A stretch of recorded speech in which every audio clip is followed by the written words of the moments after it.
This is Talk-ist, all topics, all tangents, and all trivia. And this is something I like to call Newsworthless. Turning fluff into stuff, or stuff into even more stuff. In this case today, I am here with wheelchair-driven campaigner and founder of No Permit, No Park, Elisha Matthews. And we're going to talk about a piece that came out at the end of April, which was a very long headline. A Queensland housing complex wiped all disabled parking after residents claimed it was discriminatory. Note, the able-bodied residents claimed it was discriminatory, and in a grand sweeping yes minister style bureaucracy, decision was made to just simply remove all disabled parking because it was easier than dealing with the issues. Hi Elisha, how are you? Great, thank you. I love this story. Richie Goodacre is a local, and his mum is a very fierce advocate for his rights. When she had found out that they had removed the parking spaces, she posted in our local community page asking, was she overreacting? Naturally, I put my 2 cents worth in and helped her out with a bit of information about the DDA and what his rights were, and that we had actually taken a few cases similar to his to the Human Rights Commission and won. Mm-hmm. For people who may not be familiar with the Disability Discrimination Act, there is obviously provision for disability parking, isn't there, in that act?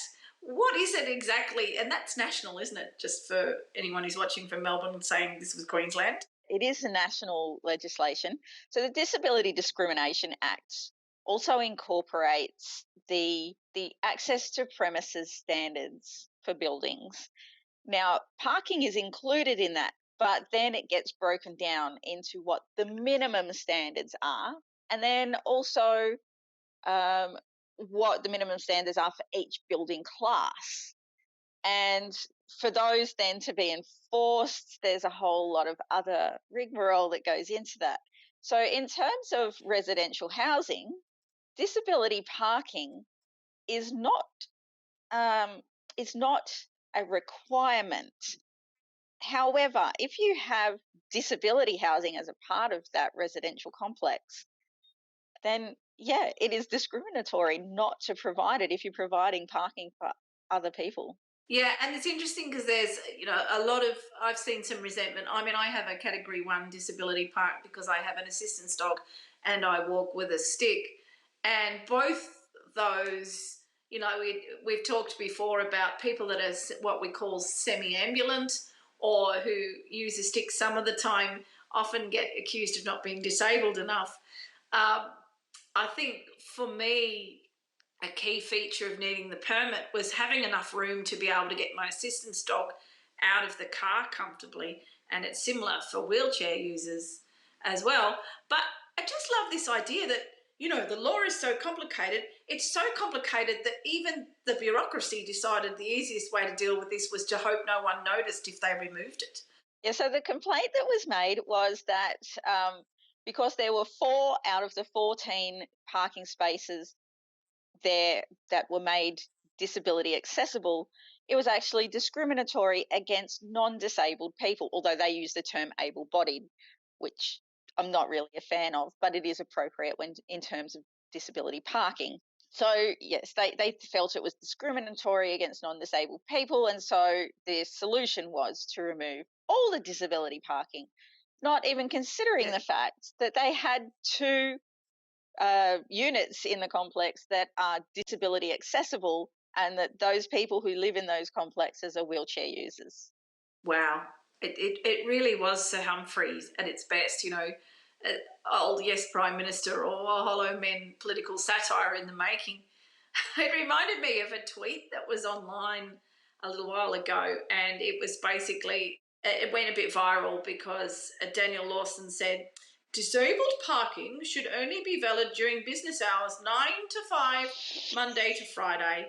I cannot see any reason why people with genuine disabilities genuine disabilities, note that, would be out beyond those times. And the delightful response from Jennifer Lee Rossman was, "We're disabled, Daniel. We're not werewolves."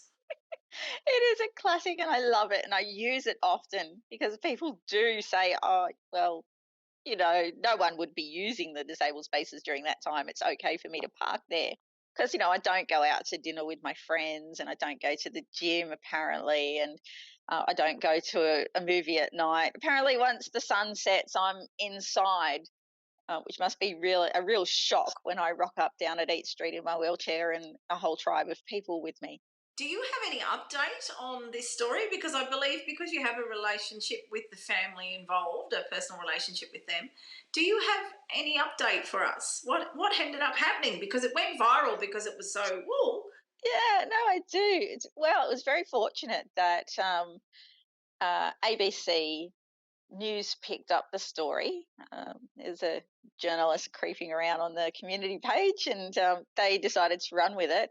And then the housing minister was contacted, and the housing minister, of course, was very embarrassed and said it was an oversight and that it would be rectified immediately. So they rectified it by reinstating 2 of those 4 spaces, which is the minimum requirement. There are 2 disabled residences, so they need to be provided for. So they've replaced the spaces, 2 of the spaces back, and they've even marked those spaces with a sign saying that it's specifically for those residents, for those specific units. Now, then there was an ongoing issue with the fact that someone, and we suspect that it could have been the person who made the complaint, had parked their car without a permit in Richie's space, which is marked for people with disability. So it took a while. Basically, it was a matter of the family having to watch the space until that car moved, and the day that it moved, they moved Richie's car in there. Now, of course, the ongoing issue is going to be every time Richie goes out, he's going to be worried that someone is going to go and park in that space, and it will be a problem. So we've been discussing some solutions. Pop-up radio-controlled spikes is an option if we can get them installed. But I suggested that perhaps someone could place it's one of those little plastic bollards in the space at the end. Because let's face it, people are lazy. They're not going to get out to move the bollard. They're going to go and find somewhere else to park. I think, a remote-controlled shopping trolley should work nicely too. You could just stand on the balcony and remove. I mean, one of the things that, your campaign highlights a lot is that, we work and we go to doctor's appointments, and we're not all of this stereotype of someone who has got all the time in the world. And there is nothing worse than being blocked in, like I have with an assistance dog. Missing an appointment because I had to wait an hour for someone to come out so I could put my assistance dog back in the car. And that was in a disabled space. So I might just wrap up there, though, and thank you for the amazing work. You can check out the Facebook page. I got the order mixed up before, and that was funny. It's no permit, no park. I just feel like saying, just don't park there, people. Thank you so much for coming on Talk-ist. Newsworthless. Thank you for the opportunity. It's great.